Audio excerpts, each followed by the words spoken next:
Estoy por...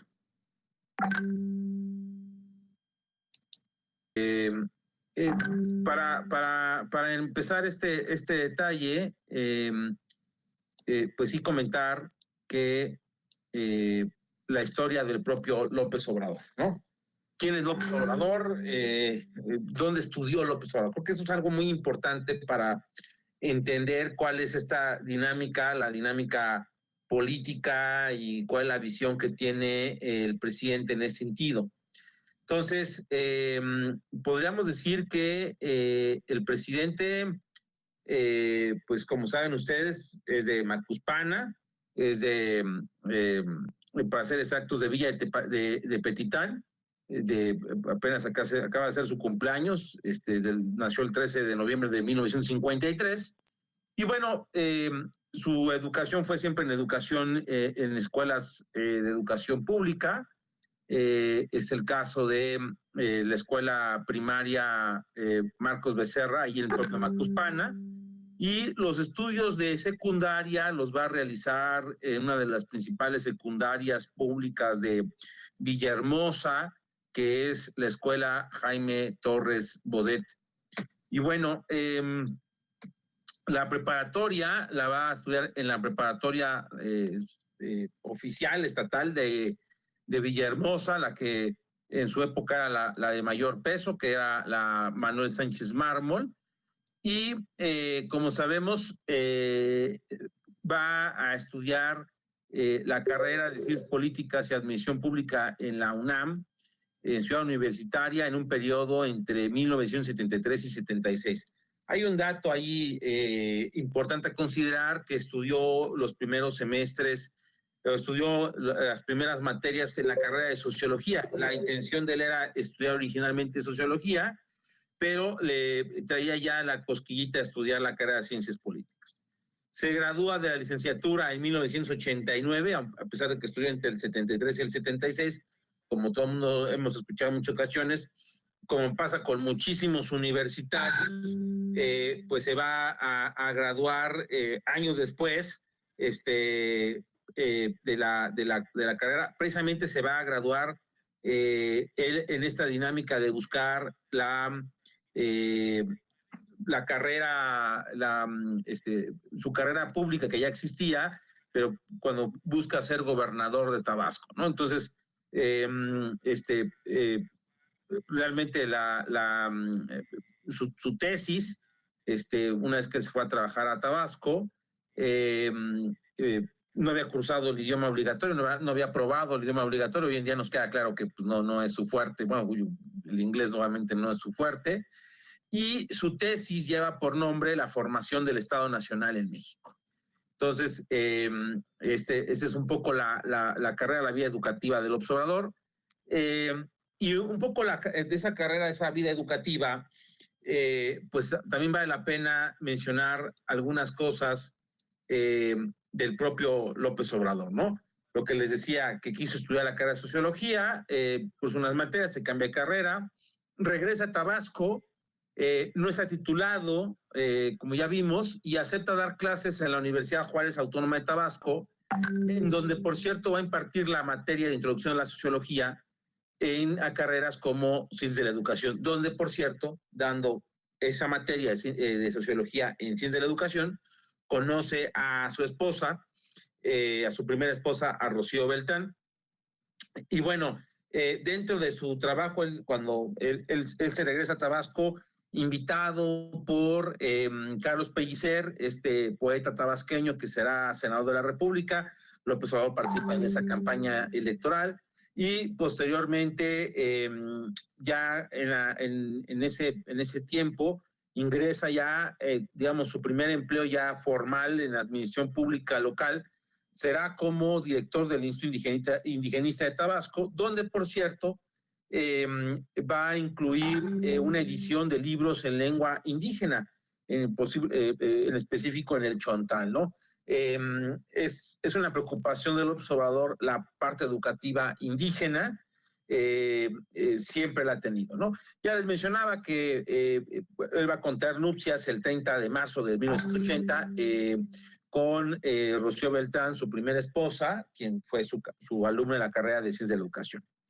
De su primer matrimonio tiene 3 hijos, José Ramón, Andrés, conocido como Andy, y el tercer hijo de López Obrador de ese matrimonio, Gonzalo. Los 3 van a estudiar en escuelas básicas públicas de Tabasco y posteriormente de la Ciudad de México, cuando él es nombrado dirigente nacional del PRD.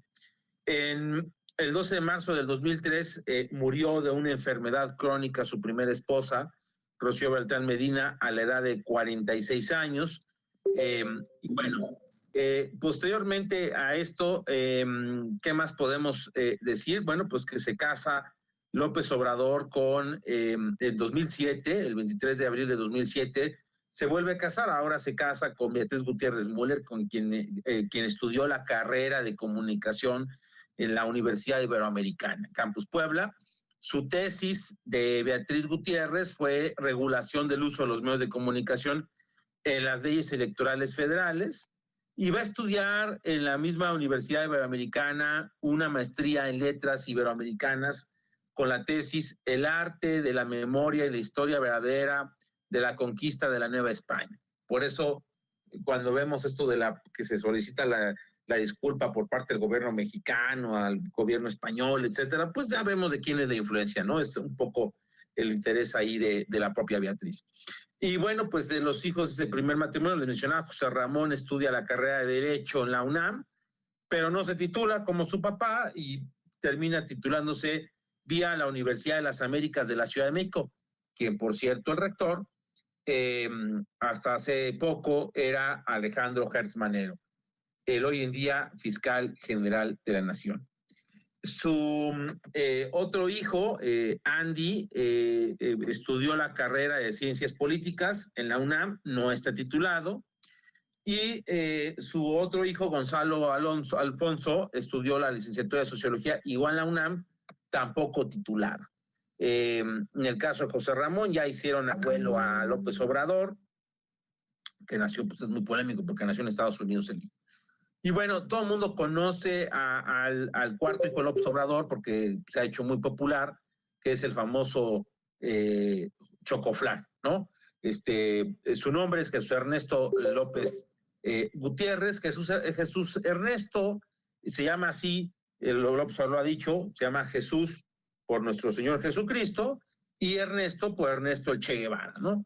Y bueno, pues estudió la primaria primero en el Colegio Miraflores y actualmente en la Escuela Manuel Bartolomé Cosío, que es una escuela particular con un sistema muy parecido al sistema Montessori, solo que con una propia, digamos, a la mexicana, un poco ese sistema Montessori. Está ubicado ahí en el centro de Tlalpan, donde vivía físicamente el propio López Obrador antes de llegar a la presidencia. Para entender esta visión educativa y la propia visión de López Obrador, vale la pena mencionar quiénes son 3 actores que están de alguna manera involucrados a través de su vida, que han cumplido un papel importante ahí. Por un lado, su maestro de secundaria, su maestro de civismo y de historia, Rodolfo Lara Lagunes, quien, por cierto, López Obrador lo llegó a ser diputado federal cuando era dirigente nacional del PRD y después fue secretario de Educación al principio de la administración de Arturo Núñez, cuando Arturo Núñez se pasó del PRI al PRD. Y bueno, pues el mismo López Obrador ha dicho que fue gracias a su maestro que ingresó a la participación política. El que podríamos llamar su mentor, Carlos Pellicer, poeta, promotor de lo que se conoce como el socialismo guadalupano o el socialismo cristiano, que es una visión en la que se combina este pensamiento de igualdad, pero al mismo tiempo con una visión sumamente cristiana, guadalupana, de meterle un tinte religioso. Y lo vemos en López Obrador, en sus mensajes, en el tema de la constitución moral, lo vemos en algunas de sus políticas públicas, cómo suele meter el tema religioso, y bueno, pues es parte de la herencia de Carlos Pellicer. Y el que será su padrino político, Enrique González Pedrero, un viejo político tabasqueño que fue gobernador, el del cual López Obrador en algún principio fue el que le dio las primeras oportunidades en cargos importantes, lo hizo dirigente del PRI a nivel estatal, después se peleó con él cuando no lo nombra su sucesor, y después lo vuelve a perdonar, igual aprovechando siendo presidente nacional del PRD, lo hace senador de la República, y posteriormente, pues Enrique González Pedo todavía sigue activo, ya muy grande edad, sigue teniendo una fuerte relevancia con el propio López Obrador. De Enrique González Pedo puedo mencionar dos cosas interesantes en su visión educativa. Es muy nacionalista, como suele ser el nacionalismo revolucionario, y por otro lado es de los viejos actores del sistema político mexicano, es decir, una educación a favor de una educación oficial, con una historia oficial, con un marcaje de que la educación es un elemento fundamental en la formación de un mexicano que tiene que de alguna manera seguir ciertos prototipos muy, muy particulares, muy, muy meticulosos en ese sentido. Y bueno, tenemos precisamente una frase de Carlos Pellicer que dice: cuando un hombre le sigue un pueblo entero es porque el corazón en las manos lleva. Y esa es una frase que ha repetido López Obrador y que trata de llevar siempre en este ejercicio político. Hay otros maestros de López Obrador, otras personas que han influido en esta parte. Está Enrique Dussel, este filósofo argentino, promotor de la teología de la liberación o del marxismo de la liberación, que fue rector de la Universidad Autónoma de la Ciudad de México, esta universidad creada por el propio López Obrador, y que fue responsable, o ha sido responsable en parte de la formación de Morena. Está Manuel Pérez Rocha, quien fue el primer rector de la Universidad Autónoma de la Ciudad de México y responsable del discurso de López Obrador en 2006. Y está otro que ya falleció, que es el caso de Arnaldo Córdoba, su profesor en la UNAM, un historiador que es especialista en la Revolución Mexicana, aparte de la narrativa del observador siempre del tema revolucionario, pues viene de la Revolución Mexicana, de enaltecer la figura principalmente de Madero, pues viene de Arnaldo Córdoba, que es el papá de Lorenzo Córdoba, actualmente el presidente consejero del Instituto Nacional Electoral. Otro de los que también influyó muchísimo en la formación de López Obrador, en el pensamiento ya del López Obradorismo, será José María Pérez Gay, que fue el responsable de contenidos y vinculación internacional de la campaña de López Obrador en 2006. Él falleció, su esposa Lilia Rochbain es actualmente diputada local de la Ciudad de México. Y está también otro de los que influyó mucho, uno quien fue su maestro en la universidad, Octavio Rodríguez Araujo, asesor del movimiento zapatista y que fue miembro del Consejo Consultivo de Morena en 2015 y que, por cierto, hace un año se deslindó de Morena y se deslindó del observador y dijo que el observador había engañado, había traicionado a la verdadera causa del López Obradorismo. Y bueno, otro también de los que en su momento fue una pieza también importante para López Obrador en su formación fue precisamente el que fue el director de la Facultad de Ciencias Políticas de la UNAM cuando él estudia, Víctor Flores Olea, otro personaje del viejo sistema político mexicano. Y bueno, pues, ¿cómo se puede ver reflejado el presidente, las admiraciones y todo este juego? El presidente, como ustedes saben, es una gente que admira mucho el tema de la historia y entonces tiene en el escudo nacional, en el escudo de su gobierno, tiene ahí muy clara pues al cura Hidalgo, a Morelos, a Juárez, que obviamente está con la bandera, a Madero, que no es algo nuevo, es algo que él ha estado siempre reivindicando la figura del propio Madero, y bueno, pues Cárdenas, que representa el nacionalismo, ¿no? Con la expropiación petrolera, etcétera. Y bueno, ante las críticas de que no tenía mujeres, bueno, pues termina poniendo un escudo también de mujeres en esta parte, sus héroes nacionales, en la que aparece portando la bandera, pues es Leona Vicario, ¿no? Y hace poco vimos la referencia cuando sale el escándalo del hermano López Obrador, de Pío López Obrador, de que había recibido dinero, pues sale Beatriz Gutiérrez en la inauguración de la estatua de Leona Vicario, de decir, ahí sobrepasó la reforma, decir que pues no se hubiera entendido la independencia si Leona Vicario no hubiera recibido apoyo económico por parte de otros actores, ¿no? Ese tipo de narrativas y cosas que suele utilizar.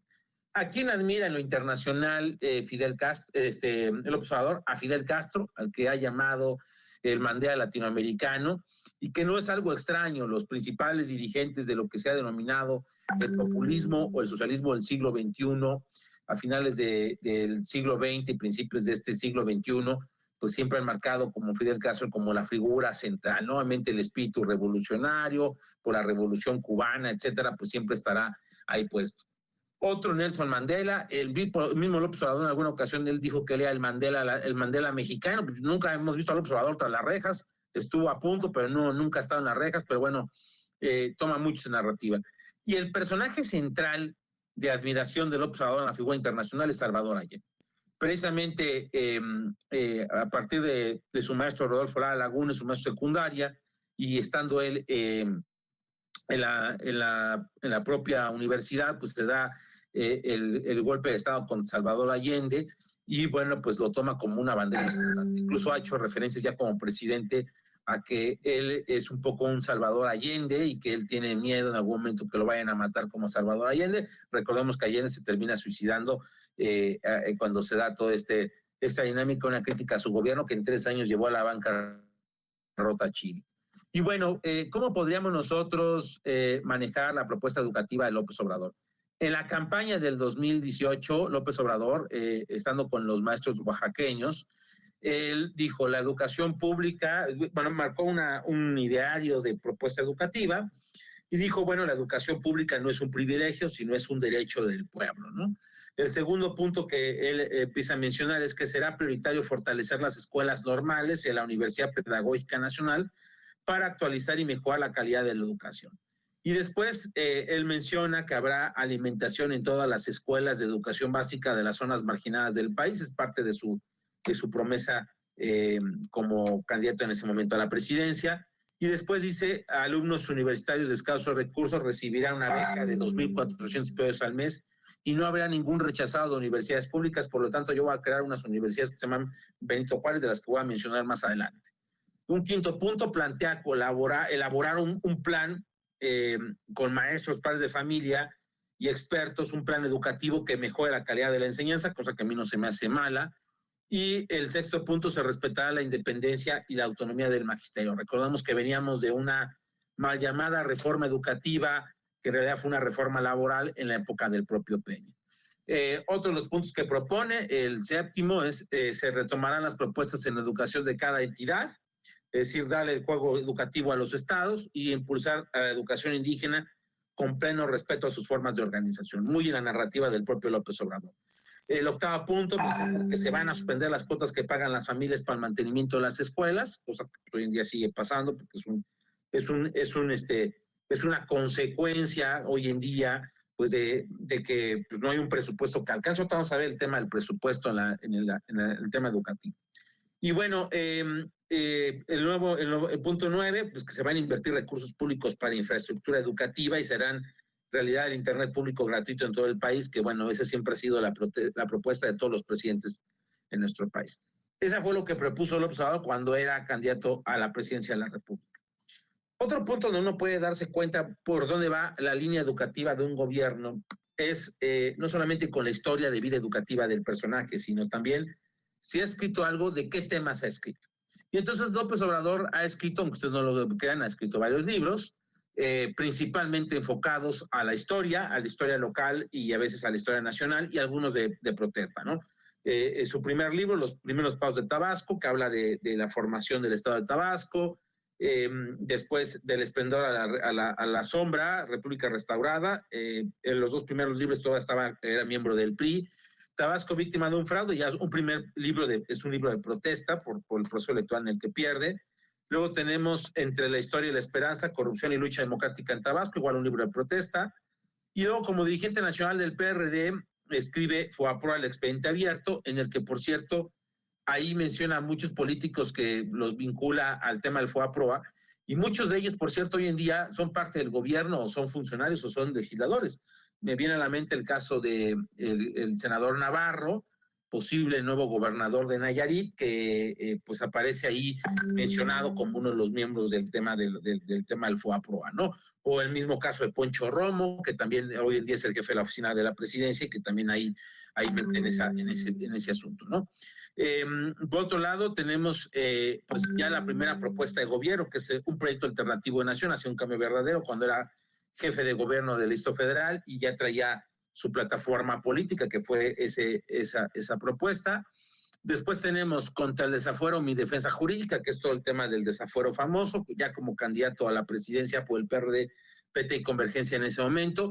Y después el otro libro más de denuncia, en esta ocasión, La mafia nos robó la presidencia, ¿no? En 2007. Después hace el libro La gran tentación, el petróleo de México, obviamente con esta política nacionalista que marca, que es parte de él. Después hará La mafia se adueñó de México y el 2012, en el que va adelantando que va a ganar Peña Nieto la elección por un tema de la utilización de recursos, cosa que al final termina pasando. Su propuesta política económica en el 2012, que es no decir adiós a la esperanza. Y en 2014, después de esas elecciones, donde de su segundo intento a la presidencia, va a hacer varios libros de historia. Neoporfirismo hoy como ayer, donde habla es un libro de historia y denuncia, en el que obviamente pues, habla del neoporfirismo como el neoliberalismo. Hay varias semejanzas históricas entre realmente López Obrador y el propio Porfirio Díaz. Es más cercano a Porfirio Díaz de lo que nos podemos imaginar. Luego escribe El poder en el trópico, que vuelve a hablar de la historia local de Tabasco. Y luego este otro libro, otra vez de historia, en este caso como dirigente nacional de Morena, Catalismo Erasmo Garza Rodríguez, el revolucionario bandido, un personaje de la historia mexicana que ha sido controversial porque algunos lo ponen como un estilo de Robin Hood, otros como un estilo de bandolero. Entonces, ahí el observador trata de reivindicar. Después va a ser ya como candidato su nueva propuesta de gobierno, que en esta ocasión se llama 2018 La salida, decadencia y renacimiento de México. Trata de presentar su plan de gobierno, que obviamente no lo ha cumplido por muchas circunstancias que nos podemos imaginar.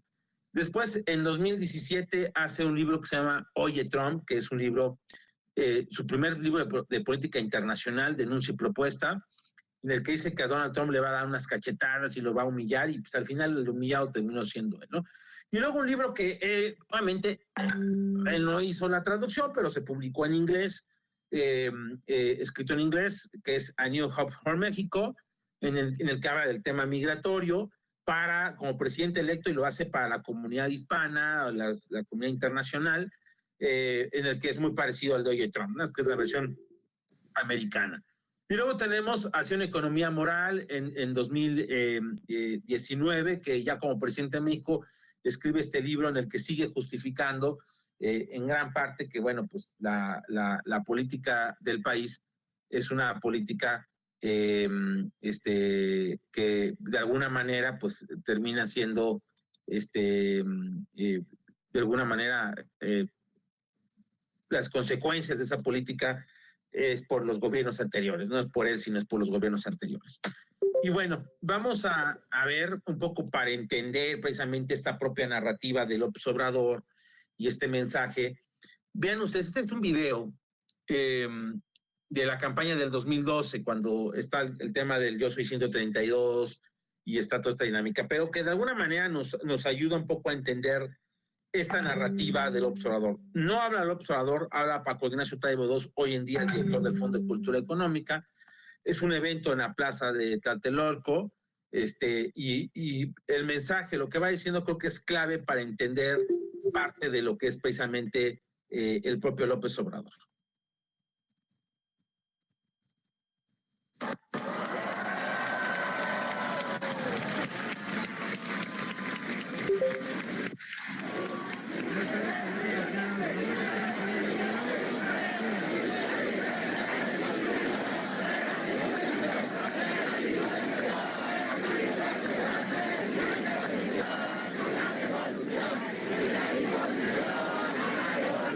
Convocados por los fantasmas,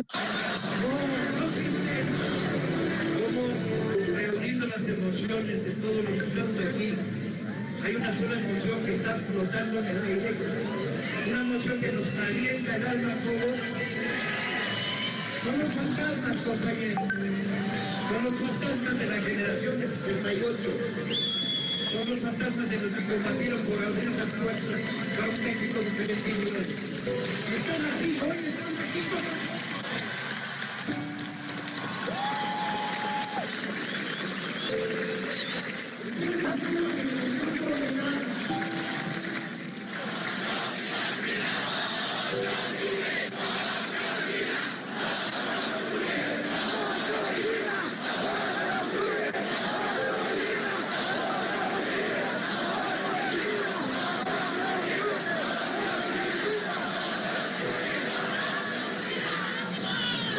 Esta es una generación condenada. El sistema había decidido que ustedes serán un montón de parásitos condenados a tener estudios a medias, trabajos a medias. Y el mejor destino era empujar un pinche carrito en el supermercado. El consumo chafa.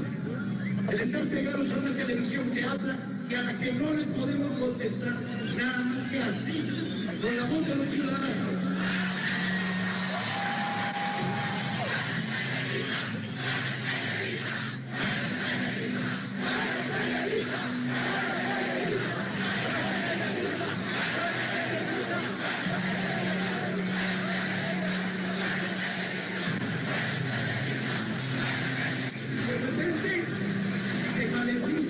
Condenado a una generación a sufrir gobiernos de criminales, de corruptos, de intentos de vertepatria. El manoficio se rompió, compañeros, lo rompimos, hermanocito. Y de repente, cientos de miles de estudiantes se han sumado a un movimiento por hacer de este país un país de verdad. Ya nos toca, ya tenemos derecho, hemos ganado el derecho a la libertad. Y lo vamos a tener muy pronto, compañeros.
Bueno, esta narrativa que va mencionando el propio López Obrador y que de alguna manera,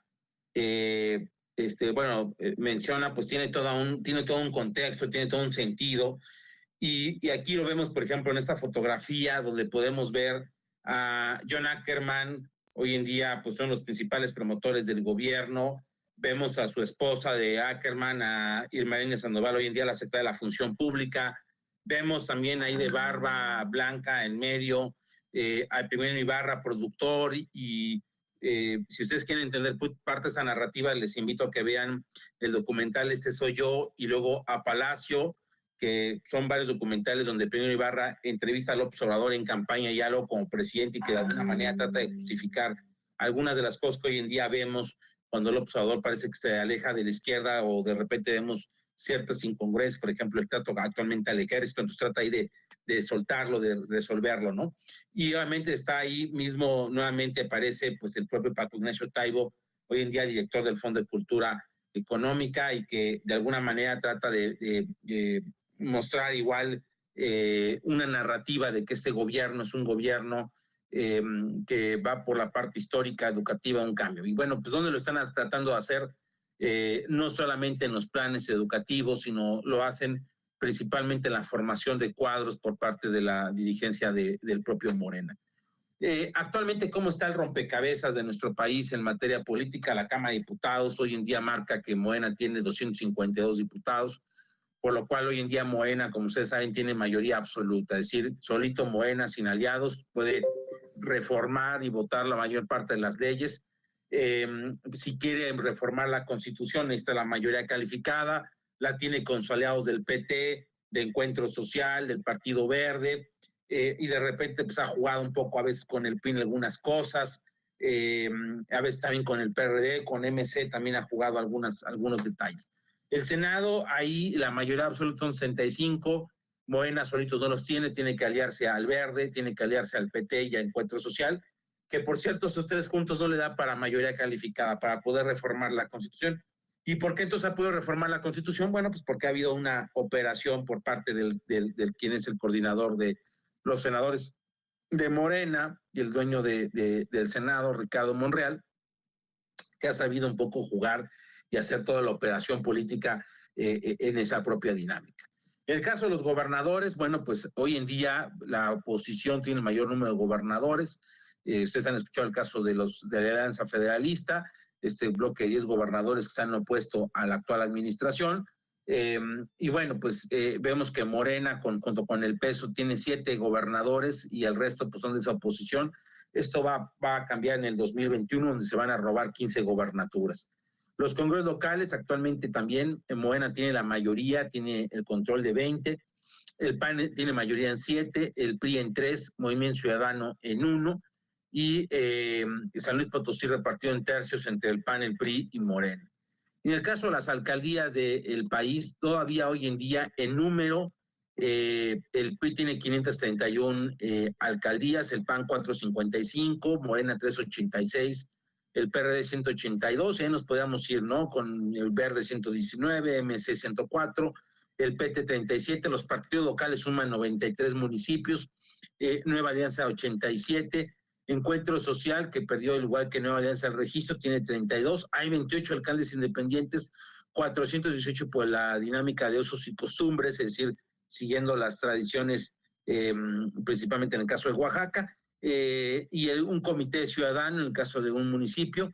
En porcentaje, el PRI representa el 21.47% de los municipios gobernados por ellos, el PAN el 18.39% y Morena el 15.60%. Pero esa historia de alguna manera cambia cuando vemos los municipios con mayor población.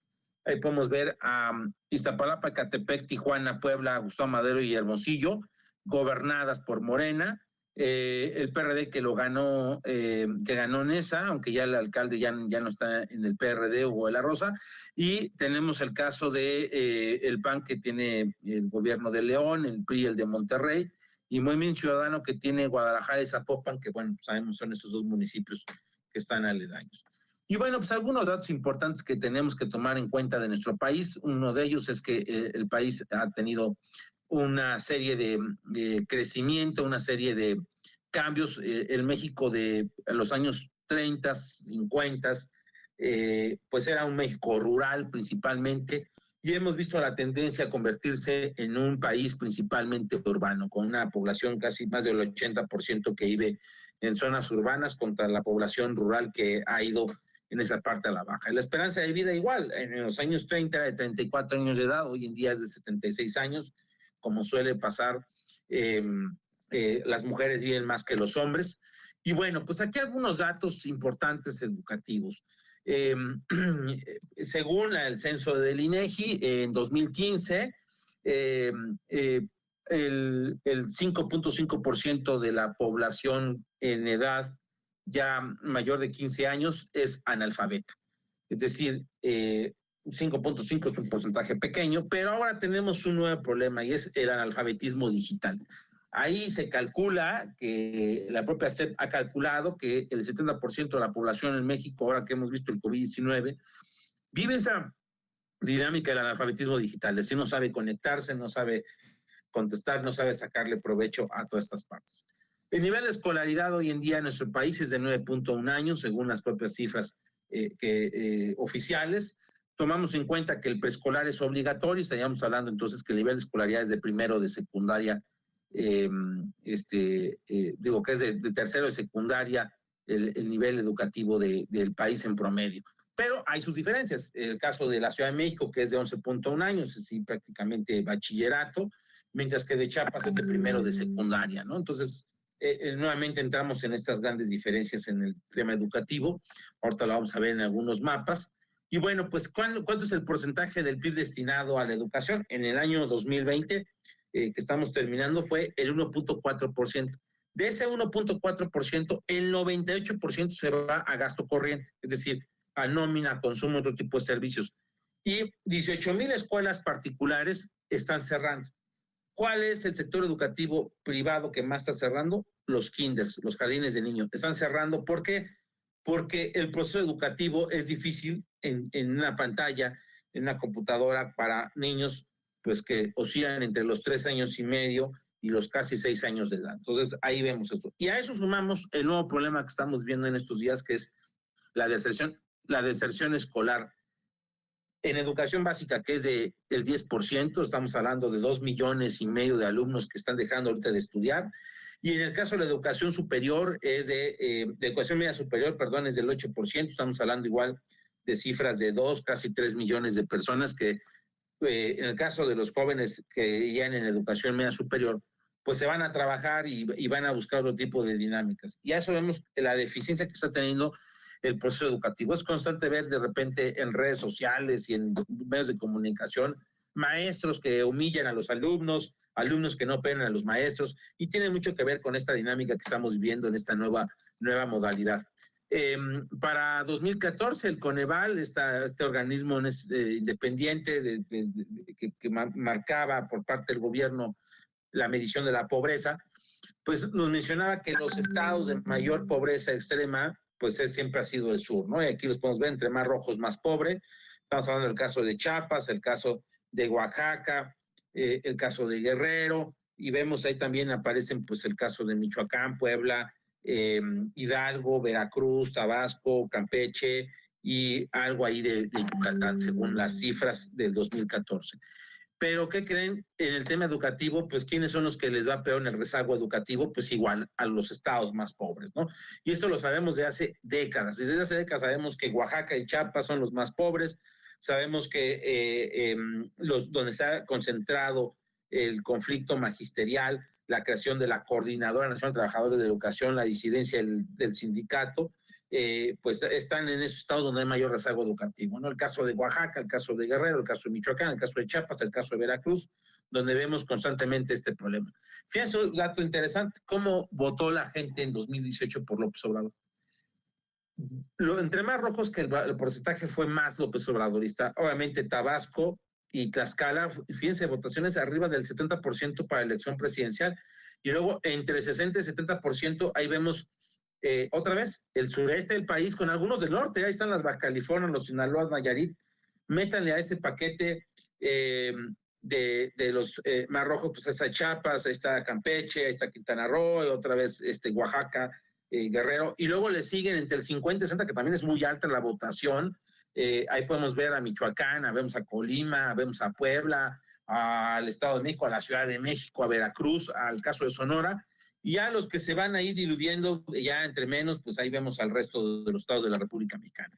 Por cierto, la encuesta que hace México Elige sobre percepción de aprobación presidencial marcaba todavía para el 1 de septiembre, hay que ver lo que venga para el 1 de diciembre, que será emblemático, porque será el segundo aniversario de gobierno, aquí el 1 de septiembre, porque hay el informe, veíamos que hay estados con arriba del 70% de la aprobación. ¿Quiénes son esos estados? Pues nuevamente estamos viendo el caso de Tabasco, de Chiapas, de Campeche, Nayarit y el caso de Michoacán, ¿no? Donde la aprobación presidencial está muy arriba. Y aquí un dato interesante, nada más como anécdota, los estados con menor aprobación del presidente, pues son los estados que también en elección no le fue muy bien, aunque fue buena. El caso de Yucatán, el caso de Jalisco, el caso de Querétaro se entiende totalmente, el caso de Guanajuato se entiende totalmente, el que no se entiende es Ciudad de México, que es un territorio históricamente para el López Obradorismo. La encuesta nacional de hogares nos hablaba ya de uno de los principales problemas que se veían, estaban ya perfilándose para ese 2015, el caso de los niños, niñas y jóvenes, de los cuales 700,000 no acudían a la escuela por motivos económicos, de los cuales casi 500,000, pues de entre 15 y 17 años. López Obrador le sabe atinar perfectamente en campaña hacia estos, los llamados jóvenes ninis que ni estudian ni trabajan, y entonces ahí hay una narrativa que se va complementando en el tema educativo. Ahora que ha sido este tema del COVID, hemos visto algunos indicadores que realmente nos ponen a reflexionar de cómo va el proceso educativo de nuestro país. El tema de las brechas, aquí hay un comparativo entre la OECD, es decir, los países económicamente más desarrollados, junto con México, y vamos a ver ahí datos, ¿no? La proporción de niños entre 3 a 5 años inscritos en educación preescolar, pues es superior, 88 contra 82. El tiempo medio de enseñanza obligatoria en primaria al año 2019, pues eran 804 horas de la OECD contra 800 horas efectivas en México. Los estudiantes de educación media superior inscritos en programas de formación profesional, es decir, el siguiente paso, 42 contra 35. Después, la cifra del gasto educativo total como proporción del PIB, 4.9 contra 4.4. Luego, el tema de estudiantes por clase en secundaria, 27 contra 33. La inversión de estudiantes, este es uno de los datos más fuertes, así más duros. $3,320, es decir, un estudiante desde primaria hasta la universidad al Estado aquí en México le está costando un promedio de 70,000 pesos, cuando en la OECD es de $11,231, es decir, 270,000 pesos aproximadamente, según la variación del tipo de cambio, lo que puede variar, pero bueno, es esa abismal la diferencia de cuánto le invierte el gobierno al proceso educativo y cuánto le invierte la OECD. Estudiantes de educación superior inscritos en el extranjero, el 1% en nuestro país, el 2% de los de la OECD, y jóvenes entre 25 y 34 años de edad que obtuvieron un título de estudios profesionales, 76 contra 82 de la OECD. Hay otros datos también en la parte educativa que tienen que ver con, por ejemplo, la desigualdad para la conexión, ¿no? Vemos que en nuestro país pues, la conexión a internet es 68 contra 92 y tener computadoras 82 de la OECD contra 57. Y luego si lo metemos por los famosos cuartiles de ingreso económico, pues la población económicamente pues más atrasada en nuestro país pues tiene poco acceso a tener una computadora portátil o una computadora personal o tener conexión ya sea en el hogar o en internet, en el teléfono inteligente, ¿no? Contra el resto que las mejores clases económicas lo tienen totalmente y que eso se ve de manera muy, muy clara. Fíjense, algunos datos también que tienen que ver con el tema educativo. Hay un desplome, por ejemplo, un desplome que se vio en el segundo trimestre del 2020 en toda la economía del país, pero en el tema educativo, por ejemplo, ¿cómo se ve esto? En el volumen de la venta de libros. La caída de la venta de libros fue del menos 62.6%, la caída de libros. De por sí ya veníamos años anteriores con caídas fuertes. Tuvimos una recuperación en el 2018 de 2.5%, bajamos a 9.1% y ahora al menos 62.6%. Y cuando le preguntan a la gente qué es lo que lee, el 40% dice que el entretenimiento, el 26% cultura, el 13% estudio, 8.8% cosas del trabajo y religión y otro, el 11.5%. Entonces, vemos que esa es otra dinámica. Y bueno, ¿qué podemos decir de Esteban Moctezuma Barragán, el secretario de Educación Pública, que se sonaba que podía ir a la gobernatura de San Luis Potosí? Ya quedó claro que no va a ir, no la va a buscar. Pero ¿qué podemos decir de este personaje? Bueno, pues Esteban Moctezuma es un político que se empezó a proyectar ya de manera fuerte como subsecretario de Educación en el gobierno de Salinas, cuando Zedillo era el secretario de Educación Pública.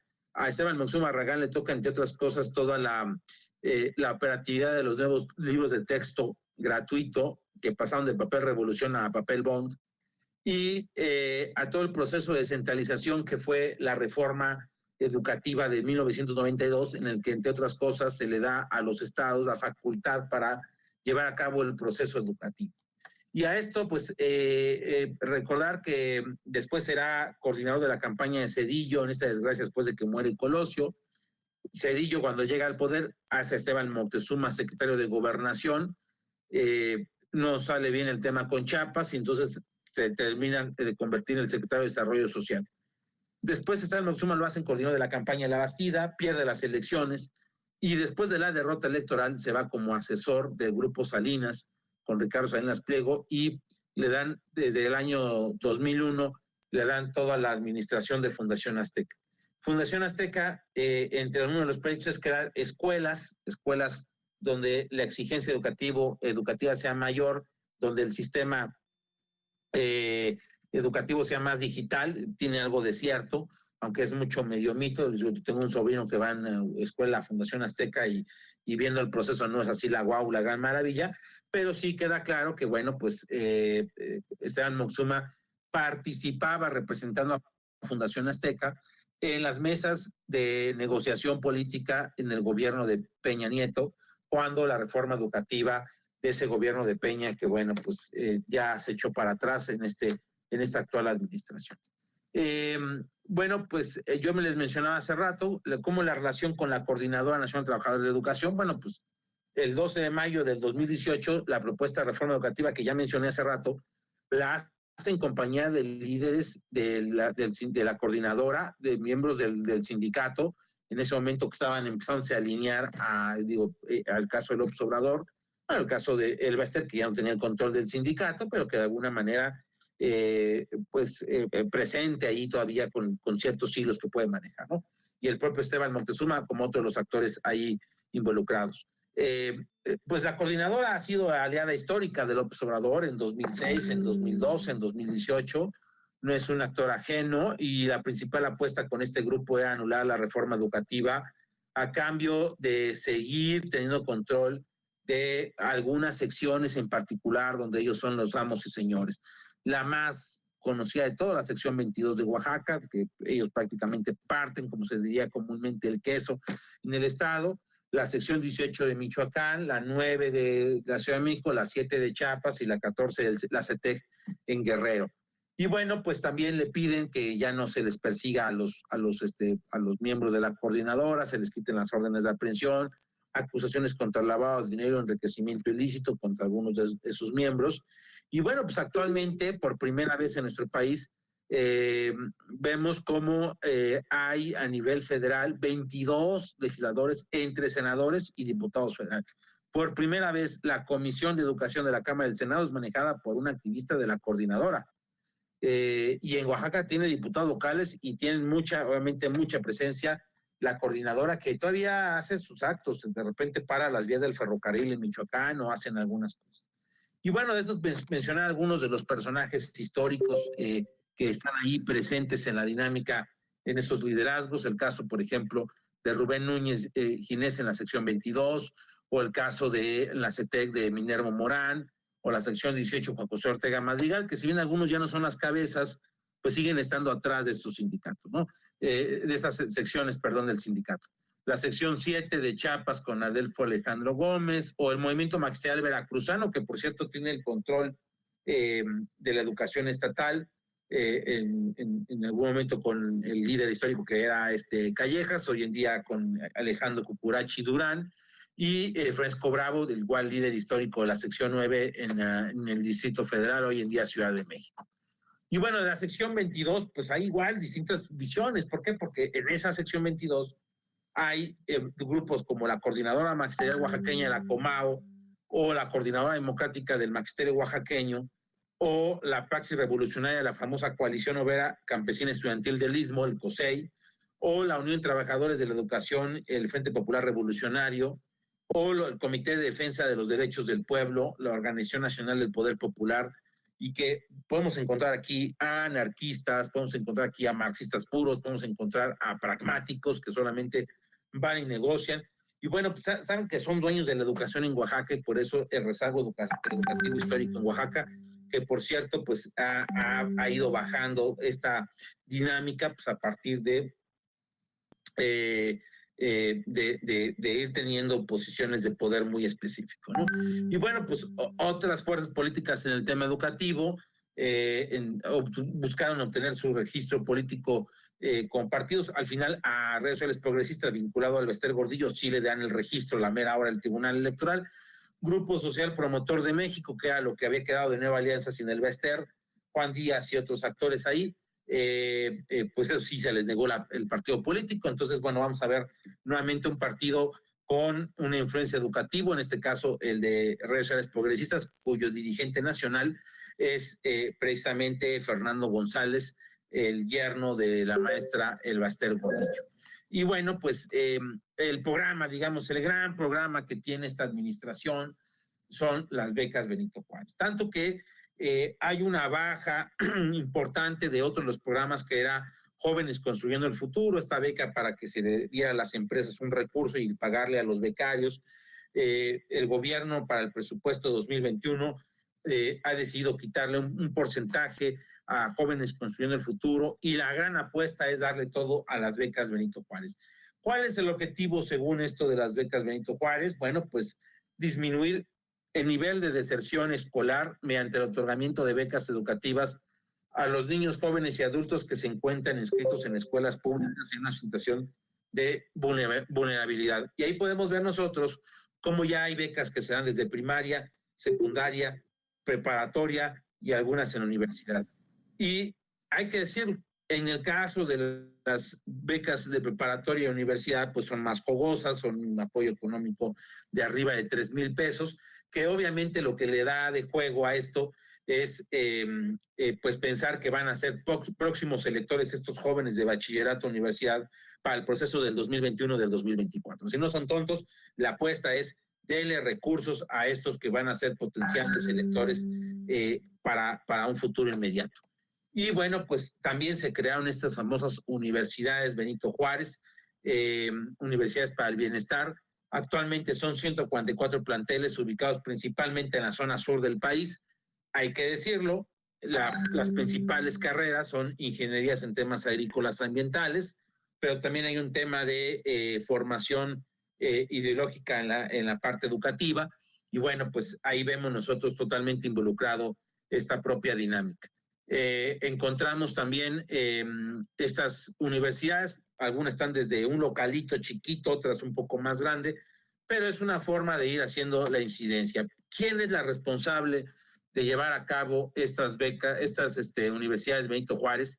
Pues Raquel Sosa Elizaga, que es una vieja amiga de López Obrador, una académica de la UNAM desde el 76, una socióloga con estudios de doctorado en historia y en estudios latinoamericanos, que fue la secretaria al principio del gobierno de López Obrador en la Ciudad de México como secretaria de Desarrollo Social y posteriormente fue su secretaria de Cultura. Fue miembro del Partido Comunista y posteriormente del PSUM. Y bueno, pues en 2012 López Obrador la proponía como su secretaria de Desarrollo Social en su gabinete, ven que él siempre anunciaba su gabinete. Y ahora pues ella es la coordinadora del proyecto de las universidades de Morena, unas universidades en las que ella abiertamente ha dicho que tienen un fuerte contenido ideológico. Hicieron el experimento en la Universidad de la Ciudad de México, creada en la época de López Obrador, y ahora pues estas 144 universidades en todo el país, que es la proyección que actualmente tiene funcionando. También el tema educativo, de forma indirecta vemos a la secretaria de Gobernación, a la que de cariño le decimos Olga Sánchez Florero, la quien fuera ministra de la Suprema Corte de Justicia de la Nación y que el observador la lleva como la primera mujer en ocupar la Secretaría de Gobernación. Y bueno, en el caso de ella, el tema educativo, su interés es una preocupación totalmente ideológica. Ideológica a su cargo, una promotora de lo que es la llamada ideología de género, promotora del aborto, promotora del matrimonio igualitario, etcétera. Ella de forma pública ha criticado a los padres de familia por querer ser ellos actores en el proceso educativo de sus hijos, por querer que los padres de familia quieran estar cumpliendo lo que dice la Declaración Universal de los Derechos Humanos, en la Declaración Universal en el artículo 29 en relación al derecho de los padres a educar sobre sus hijos, que precisamente ese artículo se redacta para evitar la formación de las juventudes nazis o de las juventudes de Mussolini, es decir, que el Estado le hiciera lavado de cerebro a los jóvenes. Y ella ha dicho que el Estado es el responsable de la educación porque los padres de familia han fracasado en ese proceso. Entonces ahí encontramos, por un lado, esta parte ideológica marxista, por otro lado, esta parte del neomarxismo obviamente puesto claro ahí con la propia Olga Sánchez Cordero. Y bueno, nuestro sistema político mexicano estamos viviendo una tercera etapa. Vivimos una etapa del partido hegemónico, el PRI, el partido dueño del asunto, que va desgastándose por crisis al interior. Llegamos a la etapa de la partidocracia, que provocó dos alternancias, la de Fox en el 2000, la de Peña Nieto en el 2012, y que la llegada de la autodenominada Cuarta T nos pone a pensar si por ahí va en esta evolución del propio sistema político mexicano, su propia plataforma electoral, que es lo que hemos estado viendo últimamente. Y podríamos ver también, por otro lado, las alianzas de facto. Es decir, apoyar al mejor candidato, mejor posicionado, o no registrar candidatos. Acaban de ser las elecciones en Hidalgo, apenas el 18 de octubre, y vimos cómo en algunos municipios el candidato del PAN, el candidato del PRD, el candidato del PRI sacaban un voto, o 2 votos, o 3 votos. ¿Cómo es posible? Bueno, porque todas se iban hacia un candidato en particular, ¿no? Es decir, hubo muchas estas dinámicas de alianzas de facto muy, muy claras. Y en algunos lugares ni siquiera registraron un candidato pues, para ir posicionando mejor aún. Entonces, digamos que eso es parte de la propia dinámica de lo que podemos ver en este 2021, de todos, júntense todos para acabar contra el candidato de la Cuarta T, ¿no? Pasando por encima de principios, pasando por encima de cualquier cosa, hay una prioridad que se ha puesto así, el que no siga avanzando ese gobierno. Y bueno, pues vemos en la oposición, estamos viendo varios actores en la oposición. Están los partidos políticos, que son la única vía legal para obtener una mayoría en la Cámara de Diputados, que los hemos visto pues haciendo estos esfuerzos algunos de hacer alianza electoral, poniéndose los moños otros, pero digamos caminando en ese sentido. Vemos el caso del famoso Frena, este movimiento anti-AMLO, que a mi juicio tiene una fecha de caducidad porque ellos dicen que el presidente tiene que renunciar antes del 1 de diciembre para que se elija en el 2021. Es su gran apuesta, ponen el Zócalo, ya salieron del Zócalo, traen un mensaje, una narrativa muy, muy radical, muy, muy expresiva, a mucha gente le gusta eso, a otras no. Luego tenemos el caso del Sí por México, que es la versión fresa del Frena, que trata de alguna manera, con una estrategia a mí se me hace un poco más inteligente, juntar a los distintos actores dentro del paquete para impulsar. Pero a mi juicio con un grave error, no están hablándole al pueblo, a la gente común y corriente, al 50% de la gente que quiere seguir y que apoya al presidente porque lo ve como un actor político cercano a ellos.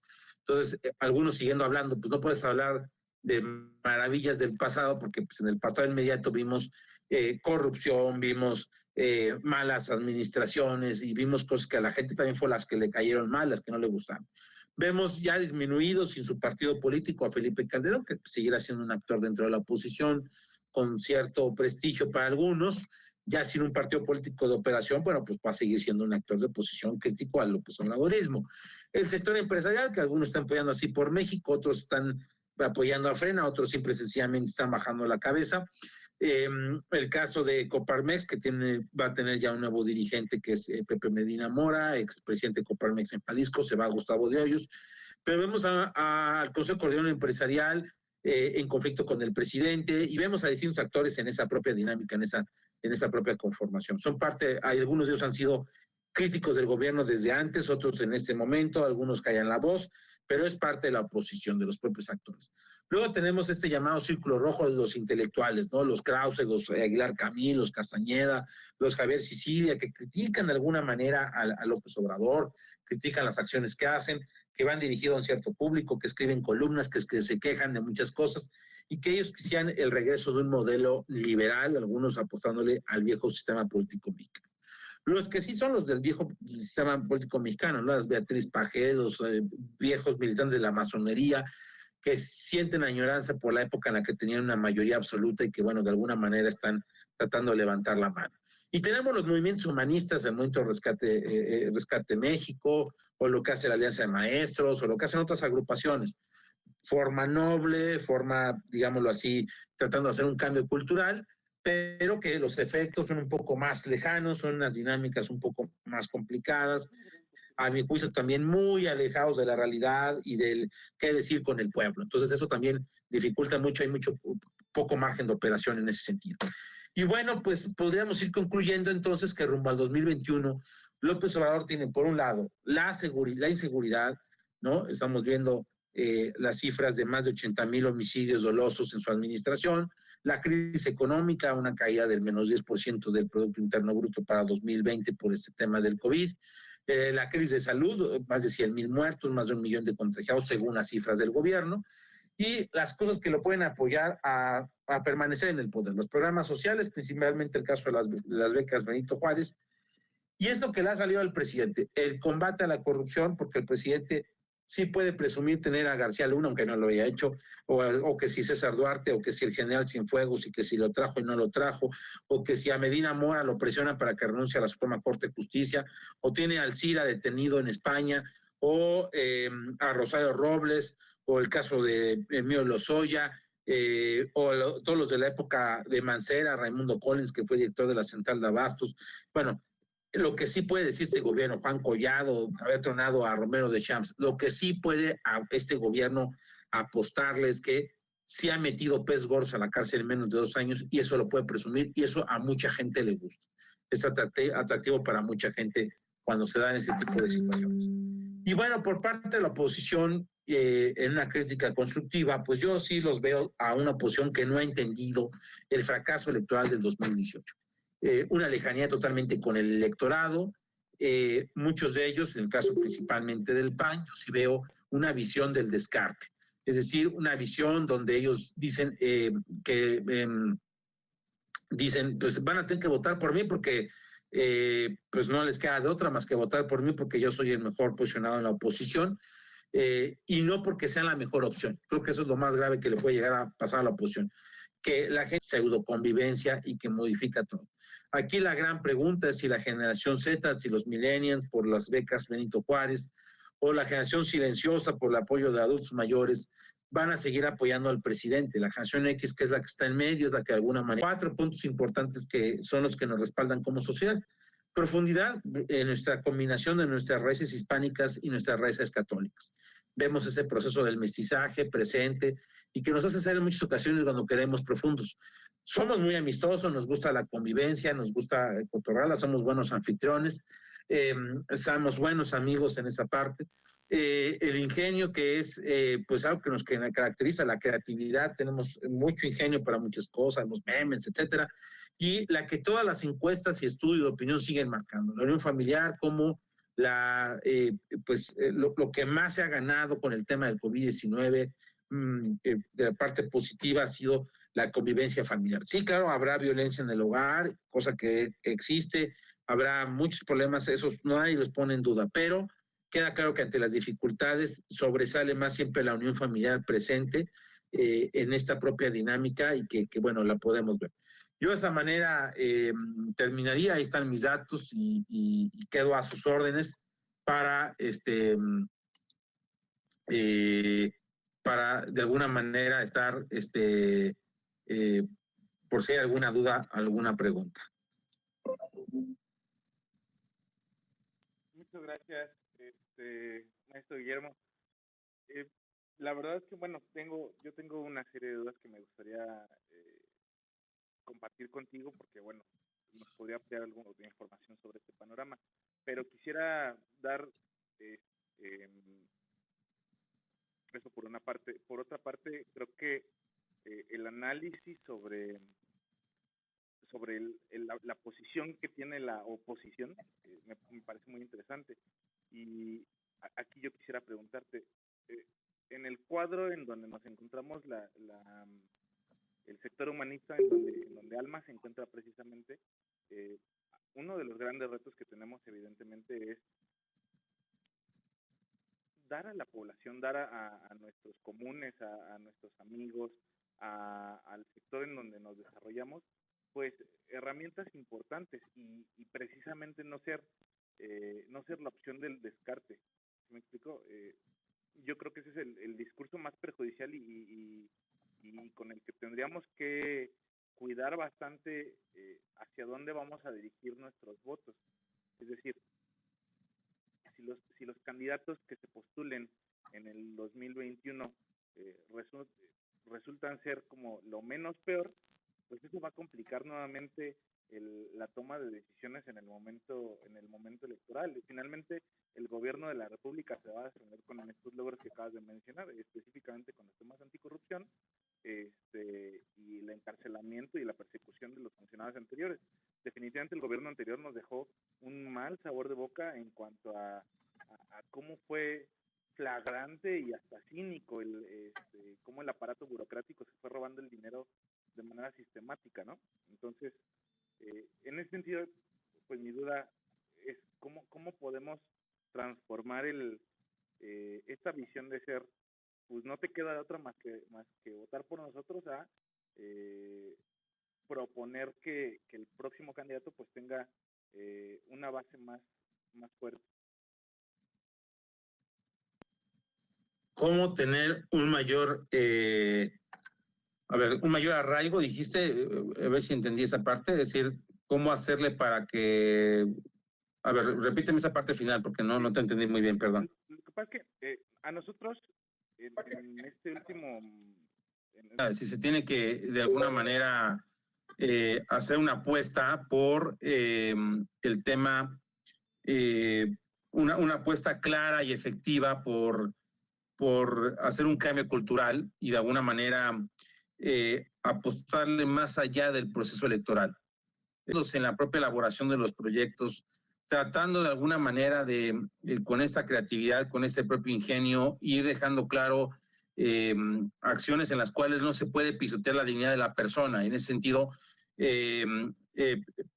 pues dar propuestas claras, ponerse metas muy concretas, a lo mejor 1 o 2 metas, pero que sean muy claras, muy objetivas, y que de alguna manera sean las que marquen de forma tajante lo que se tiene que ir haciendo. Es decir, que vaya de alguna manera, si el objetivo, por ejemplo, es en el tema educativo en Querétaro, una iniciativa de ley o sumar a más maestros, bueno, pues que quede ese objetivo claro para todos los miembros, y a ir apostando a que pues la calidad educativa o la calidad de los procesos sea la que domine, ¿sí? Es una cosa en la que haya un común denominador.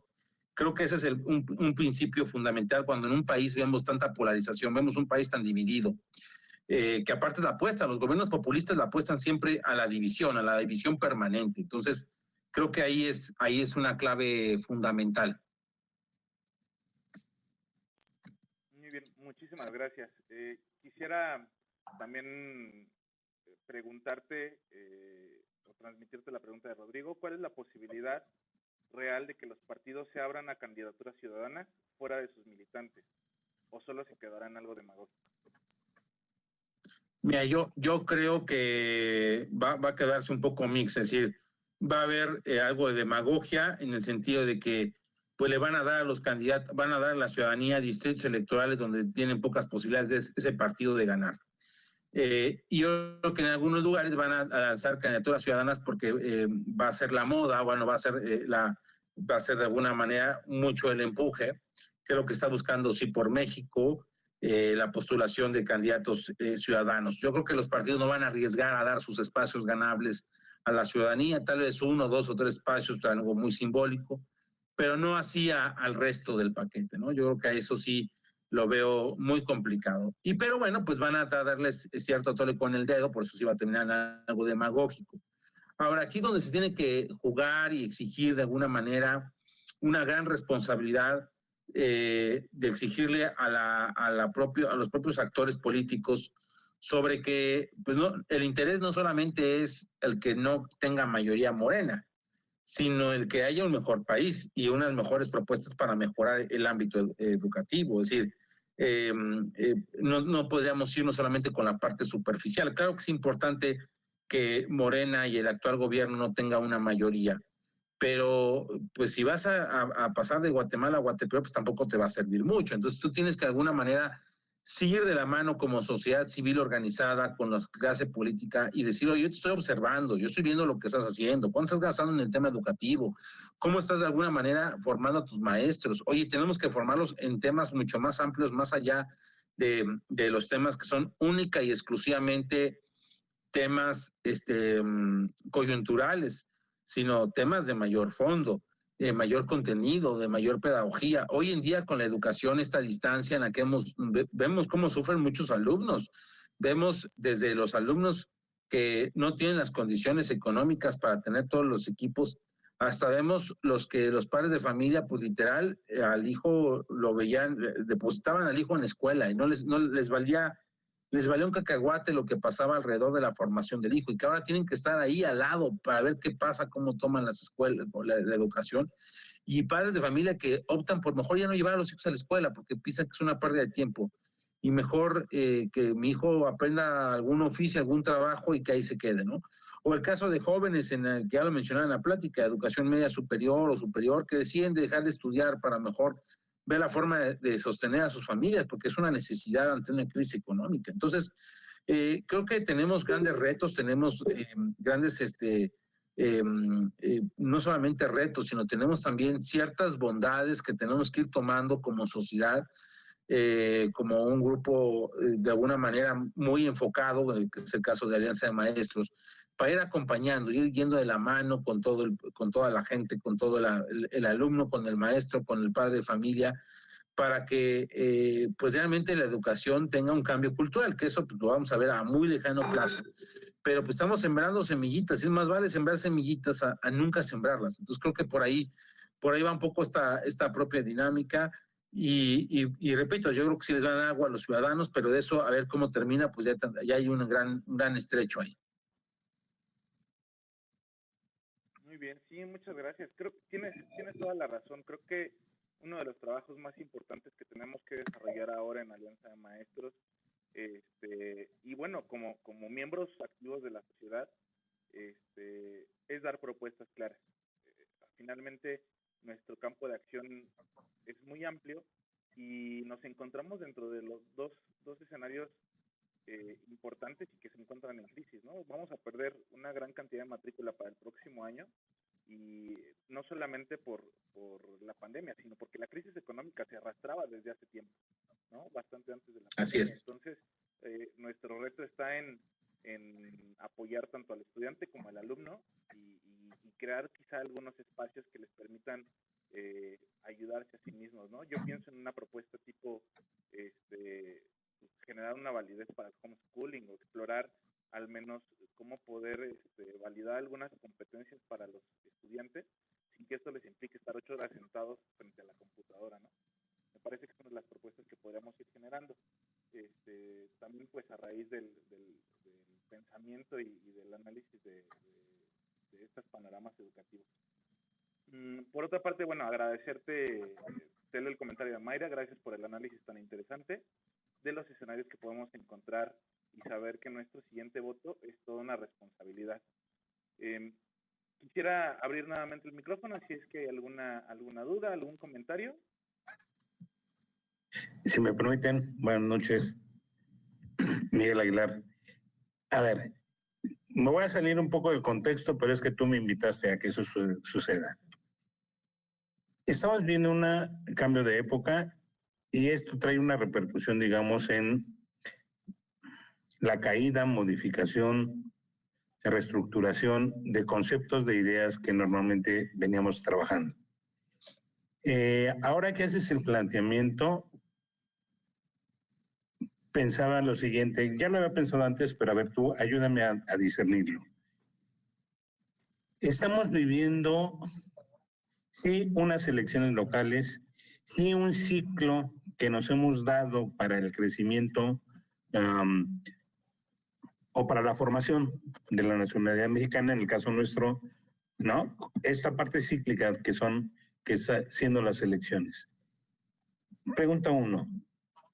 En realidad, y a la hora que ve uno alrededor del mundo, ¿podríamos estar hablando de una crisis de los partidos políticos? Una, amén de las problemáticas internas que van entretejiéndose con esta realidad. Punto número 1, entonces, sí estamos hablando de una crisis, ¿no? Porque hay quienes protestan porque tienen el cubrebocas, porque hay quienes protestan porque tienen color de piel, etcétera, etcétera, que no es otra cosa más que una manifestación o una externalización de este derrumbamiento de los constructos políticos que venimos realizando.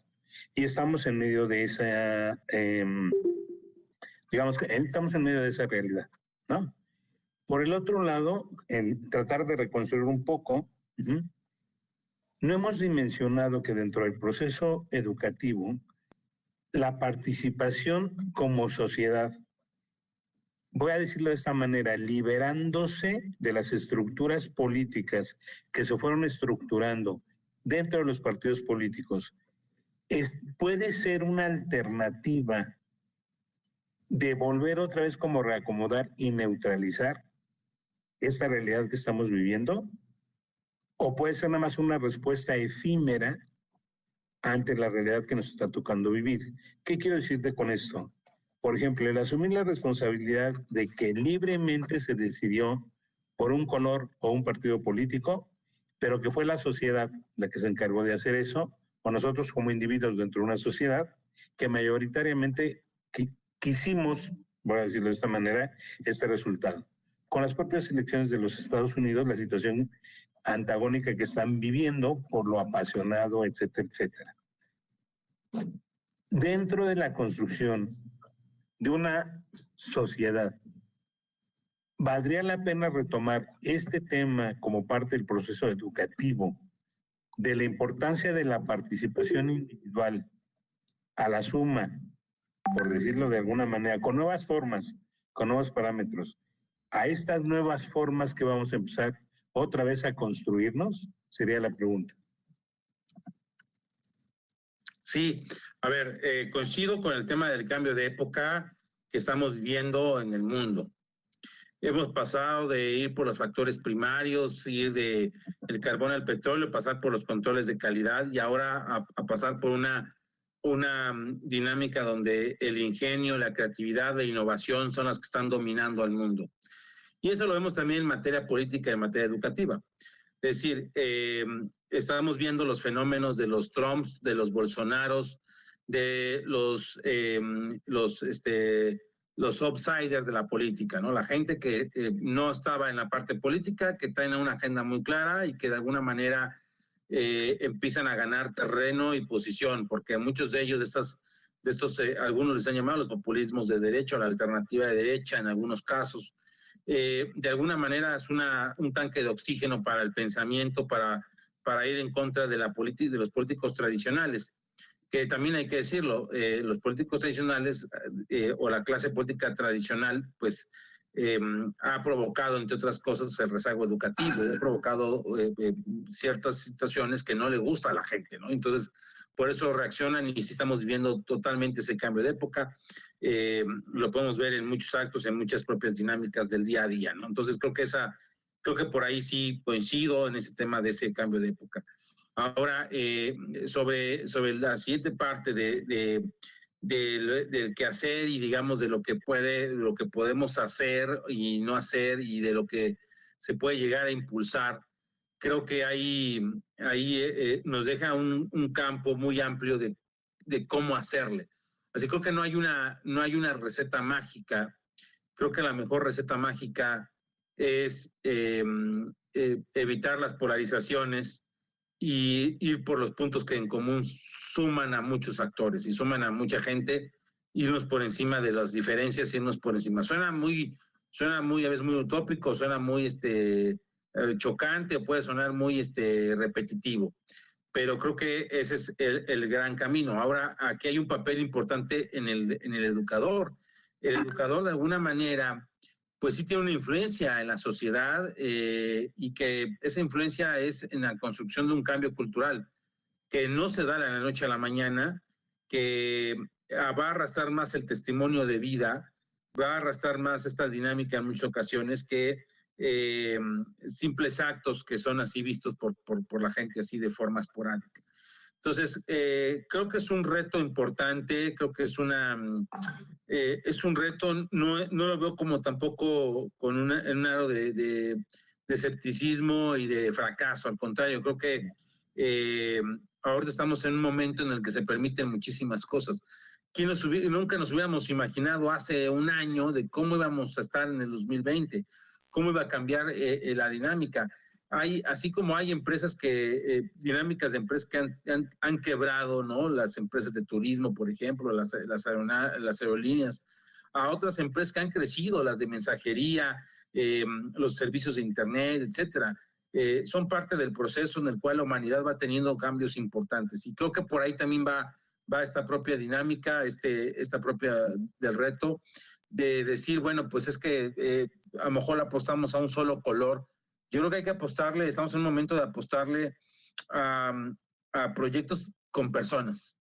Y recordemos que las personas tienen virtudes y defectos, tienen sus talentos y a veces también tienen sus puntos defectuosos. Creo que como sociedad y como sociedad civil organizada, podemos de alguna manera ir cumpliendo ese papel de acompañantes, pero al mismo tiempo de ser críticos y ser muy fijos de las cosas que van pasando. No sé si resolví un poco la duda o no, Miguel Ángel, pero bueno, es un poco lo que yo vislumbro y lo que yo veo. Esta la oportunidad, es una oportunidad de oro, buena, hay que saberla entender, hay que saberla manipular, hay que saberla mover, pero creo que tenemos ciertos elementos que antes a lo mejor no teníamos. Creo que ahorita estamos viviendo una sociedad que está generando un poquito más de conciencia. No digo que todos, porque hay algunos que pues, van a seguir en esta misma dinámica, pero bueno, por ahí podríamos decir que va caminando la dinámica. Muchas gracias. Gracias, maestro Guillermo. Pues igual yo tengo otras preguntas que me gustaría hacerte, pero un poco respetando pues tu tiempo y el tiempo que marcamos desde Alianza de Maestros para llevar a cabo la conferencia. Con esto pues lo daríamos por concluido y únicamente pedirle a nuestro director de capacitación a nivel nacional, a Mauro, si pudiera apoyarnos cerrando el evento.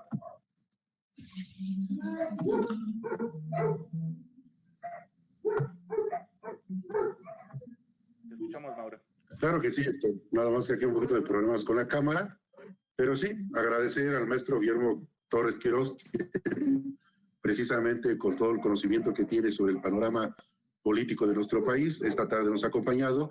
A nombre de la Alianza de Maestros Nacional, agradecerte el tiempo, agradecer la participación y sobre todo pues a Héctor Hugo también, que pues el día de hoy tuvo a bien organizar. La verdad es que es muy importante que nosotros como maestros tengamos muy en claro el tema político, porque por algo precisamente los partidos políticos se pelean al magisterio. Entonces creo que somos parte fundamental en este ámbito y por eso es que hay que estar, como bien ya lo habían dicho en las participaciones de quienes tenían algunas preguntas, pues nos van a buscar para el voto y necesitamos estar lo mejor precisamente informados para que ese voto sea de la mejor manera. Pues, muchas gracias, maestro Guillermo, la delegación de Querétaro que nos hizo favor de invitar a nombre de Alianza de Maestros Nacional. Muchas gracias. No, gracias, al contrario, gracias por la invitación y quedo a sus órdenes para cualquier situación en que requiera. Muchas gracias. También muchas gracias a todas las personas que nos acompañaron el día de hoy. Esta reunión pues ha sido muy valiosa a través de nuestra plataforma de AutoMeeting y si quieren consultar la información más tarde o rescatar algunos de los puntos importantes que ya comentó el maestro Guillermo Torres, les recordamos que estamos en nuestros dos canales, que sería la página de Facebook